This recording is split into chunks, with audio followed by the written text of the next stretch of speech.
नमस्कार, DD news देख रहे हैं आप और आपके साथ मैं हूं शहला निगार।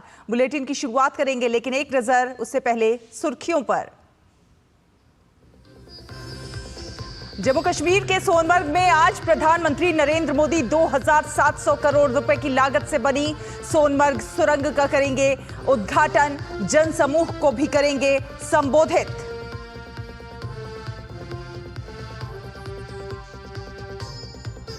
संगम नगरी में महाकुंभ के साथ उभरी वास्तविक भारत की तस्वीर।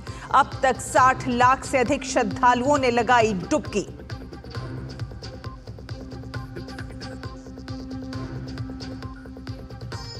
झुग्गी मामले में उपराज्यपाल के बयान के बाद बीजेपी ने कहा माफी मांगे केजरीवाल। तो वहीं आतिशी समेत कई प्रत्याशी आज नामांकन भरने की तैयारी में।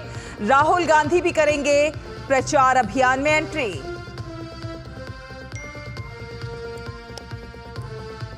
विदेश मंत्री के रूप में पहली बार डॉक्टर एस जयशंकर की आज से 2 दिवसीय स्पेन यात्रा। स्पेन के नेतृत्व और अपने समकक्ष से करेंगे द्विपक्षीय संबंधों पर बातचीत।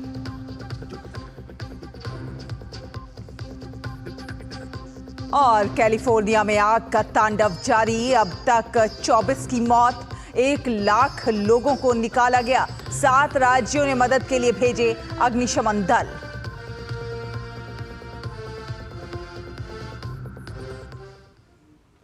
तो आपको बता दें कि प्रधानमंत्री नरेंद्र मोदी अब से कुछ ही देर के बाद जम्मू कश्मीर के सोनमर्ग में टनल का उद्घाटन करेंगे।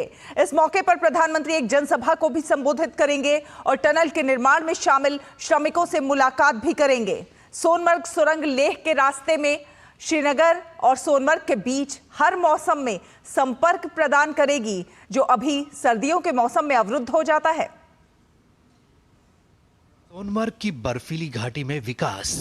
प्रधानमंत्री करेंगे सोनमर्ग टनल का उद्घाटन। जम्मू कश्मीर वासियों में खुशी की लहर। प्रधानमंत्री सोनमर्ग में जेड मोड़ सुरंग का उद्घाटन करेंगे। इस अवसर पर वो उपस्थित जनसमूह को संबोधित भी करेंगे। लगभग 12 किलोमीटर लंबी सोनमर्ग सुरंग परियोजना का निर्माण 2700 करोड़ रुपए से अधिक की लागत से किया गया है। इसमें सोनमर्ग मुख्य सुरंग, एक निकास सुरंग और पहुंच मार्ग शामिल हैं। समुद्र तल से 8650 फीट की ऊंचाई पर स्थित ये भूस्खलन और हिमस्खलन मार्गों को दरकिनार करते हुए लेह जाने के रास्ते में श्रीनगर और सोनमर्ग के बीच प्रत्येक मौसम में संपर्क बढ़ाएगी और रणनीतिक रूप से महत्वपूर्ण लद्दाख क्षेत्र में सुरक्षित और निर्बाध पहुंच सुनिश्चित करेगी। ये सोनमर्ग को साल भर घूमने लायक जगह में बदलकर पर्यटन, साहसिक खेल और स्थानीय आजीविका को भी बढ़ावा देगी। अब ये टनल खुलने के बाद ये समस्या नहीं रहेगी और 365 दिन आपके पास ये सड़क उपलब्ध होगी कि सोनमर्ग से लेके कश्मीर गंदरबल तक अगर पब्लिक जाना चाहे, लोग जाना चाहें, तो उनके लिए रास्ता खुला रहेगा। सारे ही जम्मू एंड कश्मीर में ऐसे कई प्रोजेक्ट्स में काम चल रहा है। प्रधानमंत्री टनल के निर्माण में शामिल श्रमिकों से भी मुलाकात करेंगे। ठिठुरती ठंड में प्रधानमंत्री के कश्मीर दौरे और सोनमर्ग टनल के उद्घाटन को लेकर स्थानीय लोगों में जबरदस्त उत्साह है। नवंबर में यहाँ पे बंद होता था, सीजन ऑफ होता था। उसके बाद जाके हमें यहाँ पे मार्च अप्रैल में वापस आना पड़ता था, यानी कि 6 महीने यहाँ पे बंद रहता था। उसकी वजह से यहाँ के जो बिजनेस ओनर्स है उनको बहुत ज़्यादा नुकसान उठाना पड़ता था। हम मोदी जी का भी धन्यवाद करते हैं, जैसे कि इन लोगों ने यहाँ पे कश्मीर में भी वैसे बहुत डेवलपमेंट हो रही है और अभी यहाँ पे हमारे सोनमर्ग में भी बहुत ज़्यादा डेवलपमेंट हो रही है। जो सोनमर्ग ने ये विंटर में बंद रहते थे, अब जब टनल खुल जाए कल से बहुत भीड़ रहेंगी यहाँ। सोनमर्ग टनल एक बड़े प्रोजेक्ट का हिस्सा है जिसमें सोजिला टनल भी शामिल है। सोजिला टनल 2028 तक पूरी होने की उम्मीद है। दोनों टनल चालू होने के बाद श्रीनगर घाटी और लद्दाख के बीच NH1 पर निर्बाध कनेक्टिविटी सुनिश्चित होगी। बढ़ी हुई कनेक्टिविटी से रक्षा रसद बढ़ेगी। जम्मू और कश्मीर और लद्दाख में आर्थिक विकास और सामाजिक सांस्कृतिक एकीकरण को बढ़ावा मिलेगा। इसकी शुरुआत के बाद यहाँ एक तो टूरिज्म का सेक्टर बनेगा और दूसरी तरफ जम्मू और कश्मीर में ऐसे कई सारे प्रोजेक्ट्स पे फिलहाल काम चल रहा है। कैमरा पर्सन ललित के साथ निशांत राय, डीडी न्यूज, गांधरबल।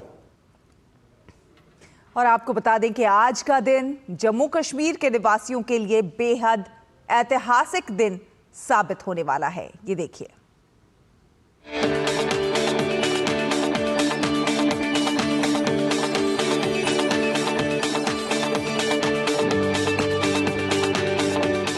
मोदी जी ने जम्मू कश्मीर का सपना जो है साकार करा है। हमारे आज माननीय श्री नरेंद्र मोदी जी प्रधानमंत्री जी आ रहे हैं टनल का, जो जेट मोड टनल का उद्घाटन करने के लिए, जिससे हमारे लोग टूरिज्म को भी बहुत फायदा होगा और हमारी डिफेंस को भी बहुत ज़्यादा फायदा होगा। तो आज हमें बहुत खुशी की बात है कि जो टनल है, इस टनल से बहुत लोगों को फायदा होगा। आज हम मोदी जी का वेलकम कर रहे हैं क्योंकि ये एक अच्छा कदम है और ऐसा कदम होगा तो कश्मीर के लोगों को, टूरिस्ट को, घोड़े वाले को, पालकी वाले को, हर एक को रोजगार अच्छा से मिलेगा। जो ये लोग जमा हो रहे हैं, हम वज़ीर आज़म हिंद जनाब नरेंद्र मोदी साहब का इस्तकबाल के लिए यहाँ पे आए हैं और जो आज इस टनल का वो इफ्तिताह करने जा रहे हैं, इससे बहुत बड़ा फ़ायदा होगा। सबसे पहले जो टूरिज़्म है, टूरिज़्म का जो सेक्टर है, उससे लोगों को यहाँ पे फ़ायदा होगा और बहुत सारी चीज़ें हैं जिससे इस टनल के खुलने से यहाँ के खासकर कश्मीर के लोग हैं उनको एक बहुत बड़ा फ़ायदा होगा और हम वज़ीर आज़म का यहाँ आने के लिए वेलकम करते हैं।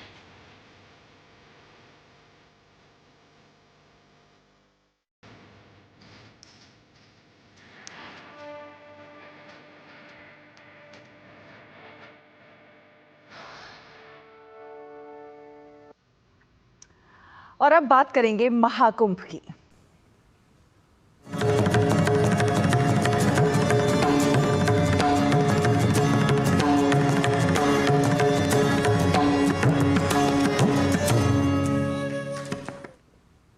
तो प्रयागराज में आज पौष पूर्णिमा के पवित्र स्नान के साथ महाकुंभ का शुभारंभ हुआ है और इस बार 144 सालों के बाद ग्रहों का दुर्लभ संयोग बन रहा है। इस बार सूर्य, चंद्रमा, शनि और बृहस्पति के ग्रहों की शुभ स्थिति बन रही है। कहा जा रहा है कि ये शुभ संयोग समुद्र मंथन के दौरान बना था। त्रिवेणी के संगम में सुबह से देश विदेश से आए श्रद्धालुओं ने आस्था की डुबकी लगाई। इसके साथ ही एक महीने के कल्पवास की शुरुआत भी आज से हो गई। एक तरफ जहां लाखों श्रद्धालु पवित्र संगम में डुबकी लगाएंगे, तो वहीं बड़ी संख्या में लोग संगम किनारे कल्पवास की प्राचीन परंपरा का पालन भी करेंगे। भारतीय संस्कृति, अध्यात्म और आस्था का प्रतीक ये मेला हर 12 वर्ष पर आयोजित होता है। महाकुंभ भारत की पौराणिक परंपराओं और आध्यात्मिक विरासत का उत्सव है। आज प्रथम स्नान को लेकर भी लोगों में जोश और उत्साह देखा जा रहा है। यहां आए श्रद्धालु चाहे वो किसी भी वर्ग के, किसी भी आयु वर्ग के हो, उनके अंदर पावन महाकुंभ में स्नान करके पुण्य लाभ के भागी बनने की इच्छा स्पष्ट नजर आ रही है।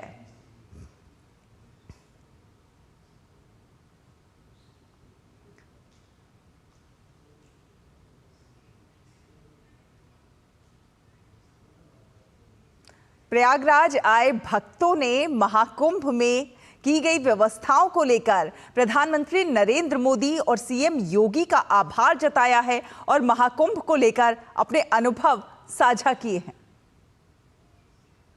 यह तीर्थराज प्रयाग जो त्रिवेणी संगम है, अष्टचक्राकार है। जैसे अष्टदल पर ब्रह्मा जी की उत्पत्ति हुई, ऐसे यहाँ अष्टचक्राकार पूरे ब्रह्मांड में यह जो स्थान है, यह पूरे ब्रह्मांड में कहीं नहीं है। इसलिए यह तीर्थों का राजा माना जाता है। ऐसी व्यवस्था ही कहीं नहीं है। इतना जगह जितना है यहाँ पे, उतना जगह भी कहीं नहीं है। ऑल ओवर वर्ल्ड से लोग आए हैं और बहुत सारा रस है यहाँ पे। तो ये सोशल मीडिया का धन्यवाद है कि लोगों को जागरूक भी किया लोगों को। सुबह का जो मेरा स्नान है बहुत अच्छा लगा। यहाँ के मतलब इतनी तृप्ति हुई, लग रहा है कि कुछ है, सनातन में बहुत कुछ है जो हमें इससे जोड़ रहा है। साकोली से महाराष्ट्र, यार बहुत अच्छा लग रहा भैया। यानी जो योगी जी और मोदी जी ने जो किया है उसकी बराबरी कोई नहीं कर सकते, कोई नहीं कर सकते। बहुत अच्छा लगा उनको, बहुत अच्छे। हमारी भी उम्र लग जाए योगी और मोदी जी को। सनातन और ऐसा ही बचा रहे और युगों युगों तक अपना हिंदू धर्म का नाम रहे। और वहीं विदेश से आए प्रयागराज आए श्रद्धालुओं का कहना है कि वो कई वर्षों से सनातन धर्म से जुड़े हुए हैं और यहाँ पर आना उनके लिए सौभाग्य की बात है। Very excited, and I always like coming here. It's very nice. I'm basically grew up in Mysore and now living in Germany and looking forward for 2 days of great excitement and spiritual experience in Kumbh. I was in Kerala in 2019, but I haven't been to this part. It's very, very beautiful. It's very, very powerful. I'm very, very blessed to be going into the Ganges. It's been beautiful to come and see Ganga Ma, Yamuna Ma, Saraswati Ma. It's a blessing. First time in India. Yeah. Oh, excellent. I think the people are lovely, and I think the food's been amazing and so forth. And seeing all of the pilgrimage sites and holy sites and so forth, temples, have been absolutely amazing. और वहीं रूस से आई एक श्रद्धालु ने भारत आने पर खुशी जताई और कहा कि असली शक्ति भारत के लोगों में निहित है। नमस्कार, हेलो, क्रिस्टीना इज हियर। आप कैसे हो? मेरा भारत महान। So I came from Russia, but I was flying from Vienna, from Austria, from Europe. I'm working and living in Europe, and India is just great. I mean, we came to Kumbh Mela first time in life, and this is a big Kumbh Mela, so we're very excited. It's like, you know, you see the real India, and the true power of India is their people. And look around, it's thousands of people, and the vibe I cannot even transfer. I'm shaking because of the vibe of people, of holy place, of all the people who deep into holy Mama Ganga river. Thank you so much. I love India. Mera Bharat Mahan. Mahakumbh में Brazil से आए एक श्रद्धालु ने कहा कि वो मोक्ष की तलाश में महाकुंभ आए हैं और यहाँ आकर उन्हें बहुत अच्छा लग रहा है। I come from to go Kumbh Mela. I practice yoga, and I search for moksha. India is a spiritual heart of the world, so I'm very happy. First time in India, I go Varanasi, then I come here. The water is cold, but the heart is warm. Jai Shri Ram. Mahakumbh में मेला क्षेत्र में उमड़ रही भीड़ के बीच श्रद्धालुओं की सुरक्षा सुनिश्चित करने के लिए आरएएफ, पुलिस और सीआरपीएफ की टीमें मौके पर मौजूद हैं। श्रद्धालुओं की सुरक्षा सुनिश्चित करने के लिए सुरक्षाकर्मी लगातार नावों से गश्त कर रहे हैं। एनडीआरएफ ने भी मोर्चा संभाल रखा है। आपको बता दें कि ऐतिहासिक शहर प्रयागराज में महाकुंभ 2025 के दौरान करीब 40 करोड़ से अधिक लोगों के आने का अनुमान है।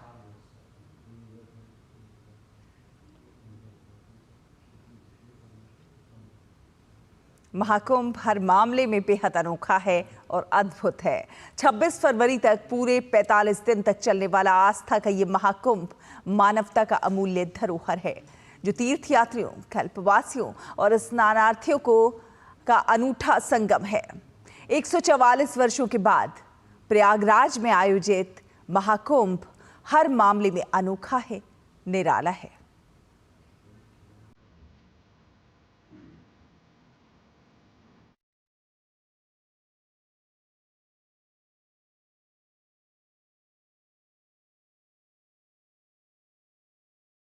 जहां आरती, स्नान, कल्पवास, दीपदान, त्रिवेणी संगम पर परिक्रमा के साथ भक्ति भाव में डूबे श्रद्धालुओं द्वारा भक्ति गीत, भक्ति नृत्य, आध्यात्मिक कथाओं पर विभिन्न मंचन, वेद मंत्र उच्चारण और प्रार्थनाओं का सुंदर समागम हो। जहां एक नदी, एक तट और सैकड़ों घाट पर मोक्ष और मुक्ति की चाह में करोड़ों सनातनी त्रिवेणी की संगम में आस्था की डुबकी लगाते हैं, जो सिर्फ श्रद्धालु और संतों के लिए ही नहीं बल्कि देवताओं के लिए भी पवित्र है। वह है महाकुंभ, जो न केवल सनातन की महानता को दर्शाता है बल्कि उसे दिव्यता और भव्यता भी प्रदान करता है। वैसे तो कुंभ में हर दिन स्नान का पुण्य मिलता है, लेकिन अमृत स्नान का महत्व सबसे ज्यादा है। प्रयागराज महाकुंभ में कुल 6 प्रमुख स्नान हैं। इनमें से 3 अमृत स्नान है और 3 प्रमुख स्नान हैं। प्रयागराज महाकुंभ में स्नान की जो मुख्य तिथियां हैं वे हैं: 13 जनवरी 2025 को पौष पूर्णिमा के दिन पहला प्रमुख स्नान है। पौष पूर्णिमा कल्पवास की शुरुआत का प्रतीक भी है। वहीं 14 जनवरी 2025 को मकर संक्रांति के दिन पहला अमृत स्नान है। यह दिन महाकुंभ मेले में दान पुण्य की शुरुआत का प्रतीक है। 29 जनवरी 2025 को मौनी अमावस्या के दिन दूसरा अमृत स्नान का आयोजन है। मौनी अमावस्या के दिन का विशेष महत्व है क्योंकि यह माना जाता है कि इस दिन स्नान करने से सारे पाप धुल जाते हैं। इसके बाद महाकुंभ में तीसरा अमृत स्नान बसंत पंचमी के दिन है। अमृत स्नान के अलावा 12 फरवरी 2025 को माघी पूर्णिमा के दिन भी स्नान के लिए काफी शुभ दिन है। यह दिन साधु सन्यासियों की 1 महीने की तपस्या अवधि की समाप्ति का प्रतीक है। महाकुंभ का आखिरी महत्वपूर्ण स्नान 26 फरवरी 2025 को महाशिवरात्रि के दिन है। महाकुंभ का अंतिम दिन महाशिवरात्रि होता है, जो भगवान शिव के विवाह का प्रतीक है और आध्यात्मिक विकास के लिए एक महत्वपूर्ण दिन है। प्रयागराज में आयोजित महाकुंभ मेला पृथ्वी पर सबसे बड़ा मानव समागम है। देश और दुनिया से आए 40 करोड़ से ज्यादा श्रद्धालु प्रत्यक्ष रूप से इस पवित्र समागम के साक्षी बनेंगे। इस महाकुंभ का आयोजन इतना बड़ा है कि अंतरिक्ष यात्री अंतरिक्ष से भी श्रद्धालुओं की भीड़ को देख सकते हैं। दरअसल महाकुंभ आध्यात्म से कहीं बढ़कर संस्कृतियों, परंपराओं और भाषाओं का जीवंत मिश्रण है, जहां लघु भारत परिलक्षित होता है। कुंभ की विशालता और भव्यता को देखकर ही 2017 में यूनेस्को ने कुंभ मेले को मानवता की अमूर्त सांस्कृतिक सूची में स्थान दिया। Bureau report, DD news. और चलिए बुलेटिन में फिलहाल एक छोटा सा ब्रेक ले लेते हैं। ब्रेक के उस पार खबरों का सफर जारी रहेगा। देखते रहिए डीडी न्यूज। अज सारे मोहल्ले हाजी खुशियों दी तुम्बी बाजी हर स्वाद दिले चटकारे नचदे ने सारे बाजी लोड़ी दी बधाइयां अज मिलके जश्न मनावांगे लोड़ी दियां लख लख बधाइयां हो असली मसाले सच MDH जब धरती चीर कर निकलता है लोहे का पत्थर और मिलता है मोंगिया के जोश से, फिर तपता है, पिघलता है और बनता है फौलाद। अब होता है सरिया सारी खूबियों के साथ। मोंगिया स्टील, मजबूत देश का मजबूत सरिया। ब्रेक के बाद स्वागत है आपका। आप देख रहे हैं डीटी न्यूज। आपको बता दें आज पूरे देश भर में लोहड़ी का पर्व मनाया जा रहा है। इस खास अवसर पर अमृतसर में लोग अपनी छतों पर पतंग उड़ाते, नाचते और खुशियां मनाते हुए नजर आ रहे हैं। लोहड़ी का बहुत ही सांस्कृतिक महत्व भी है क्योंकि ये एकजुटता का प्रतीक भी है। लोहड़ी का पर्व कड़ाके की सर्दियों के अंत का भी प्रतीक है और आने वाले लंबे दिनों का स्वागत भी करता है। ये त्योहार किसानों के लिए बहुत महत्वपूर्ण होता है। लोहड़ी रबी की फसलों, खास तौर पर गन्ना, गेहूं और सरसों की कटाई का प्रतीक होता है। तो राष्ट्रपति द्रौपदी मुर्मू ने लोहड़ी, मकर संक्रांति, पोंगल और माघ बिहू के अवसर पर देशवासियों को शुभकामनाएं दी हैं। उन्होंने सोशल मीडिया प्लेटफॉर्म एक्स पर लिखा है कि लोहड़ी, मकर संक्रांति, पोंगल और माघ बिहू के शुभ अवसर पर मैं देश और विदेश में रहने वाले सभी भारतीय लोगों को हार्दिक शुभकामनाएं देती हूं। ये पर्व हमारी समृद्ध सांस्कृतिक विरासत और विविधता में एकता का प्रतीक है। भारत के विभिन्न क्षेत्रों में मनाए जाने वाले ये त्योहार प्रकृति के प्रति सम्मान को व्यक्त करते हैं। कृषि से जुड़े ये पर्व हमारे अन्नदाता किसानों के अथक परिश्रम के लिए उनका आभार व्यक्त करने के भी अवसर हैं। मेरी कामना है कि ये पावन पर्व प्रत्येक व्यक्ति के जीवन में खुशहाली और समृद्धि का संचार करे।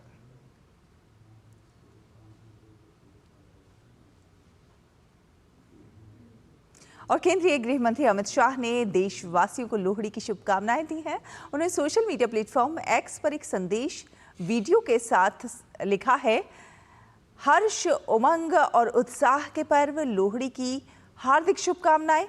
ये पर्व सभी के जीवन में खुशियां और समृद्धि लेकर आए।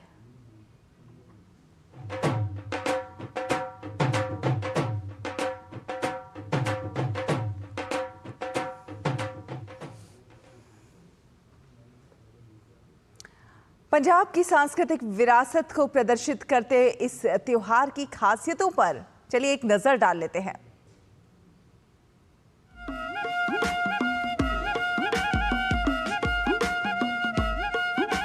फसलों की कटाई का त्योहार लोहड़ी हर्ष और उल्लास का अवसर है, जिसे पूरे पंजाब में उत्साह के साथ मनाया जाता है। जब सर्दियों की हवाओं में खेतों में गेहूं की सुनहरी फसल लहराती है, तो अलाव, लोक संगीत और लोक नृत्य के साथ खुद ब खुद त्योहार की भावना जीवंत हो जाती है।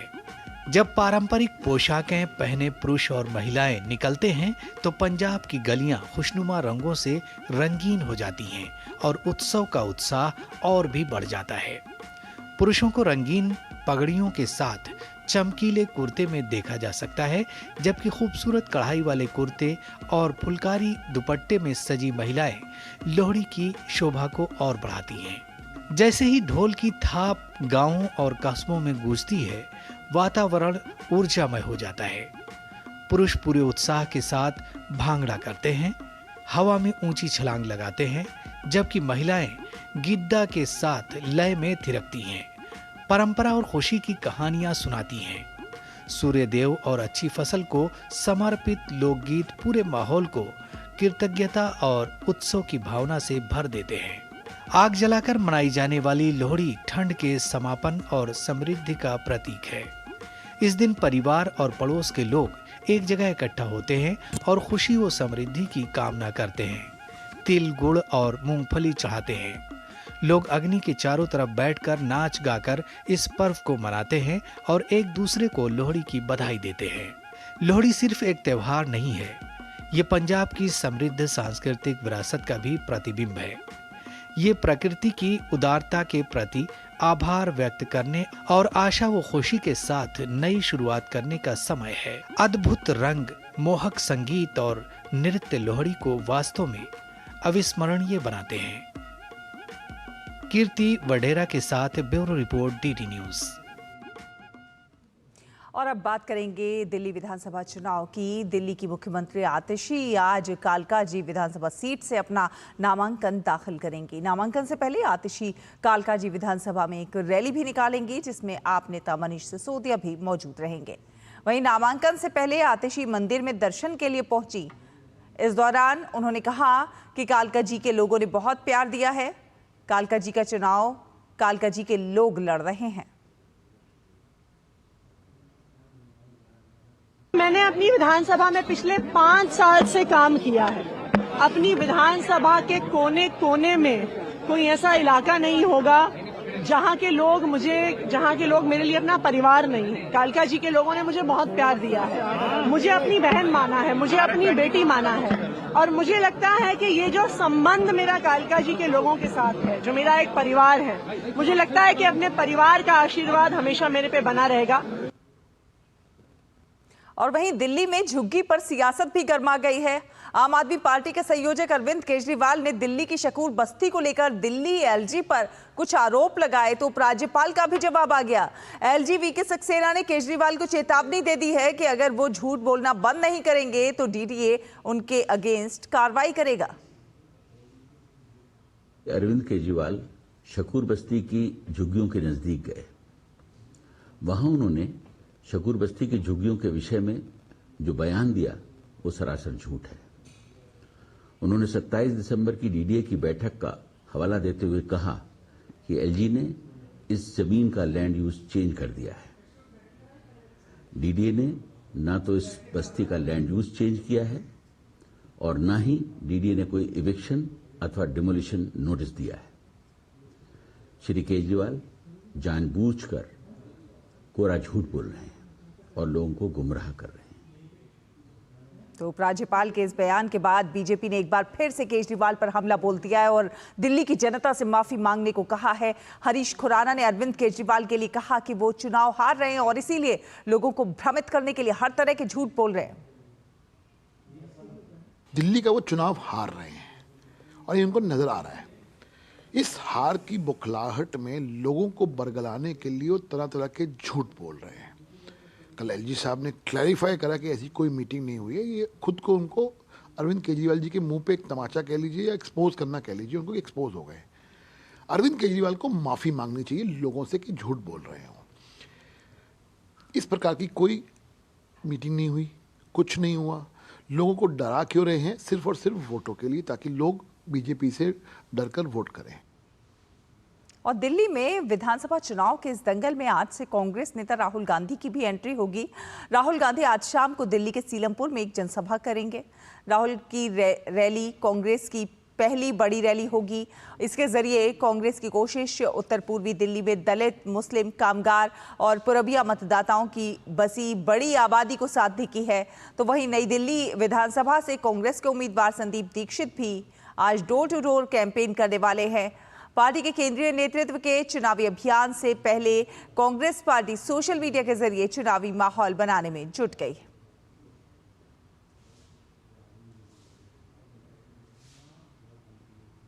और अब बात खेलों की। खो खो का पहला वर्ल्ड कप आज से दिल्ली के इंदिरा गांधी इंडोर स्टेडियम में शुरू होगा। भारतीय पुरुष टीम आज उद्घाटन समारोह के बाद नेपाल के खिलाफ अपने अभियान की शुरुआत करेगी, जबकि महिला टीम मंगलवार को कोरिया के खिलाफ अपना पहला मैच खेलेगी। वर्ल्ड कप का पहला मुकाबला भारत और नेपाल के बीच शाम 8:30 बजे शुरू होगा। खो खो वर्ल्ड कप में 23 देशों की कुल 39 टीमें हिस्सा लेंगी। खो खो वर्ल्ड कप का आयोजन 19 जनवरी तक होगा। भारतीय पुरुष टीम ग्रुप ए में नेपाल, पेरू, ब्राजील और भूटान के साथ है, जबकि महिला टीम ग्रुप ए में ईरान, मलेशिया और कोरिया के साथ है। हर ग्रुप से शीर्ष 2 टीमें क्वार्टर फाइनल में पहुंचेंगी। Kho kho federation of India ने पुरुषों और महिलाओं के लिए 15-15 खिलाड़ियों की टीम घोषित की है। इसी के साथ इस बुलेटिन में फिलहाल इतना ही। डीडी न्यूज पर खबरों का सफर लगातार जारी। आप देखते रहिए डीडी न्यूज। नमस्कार।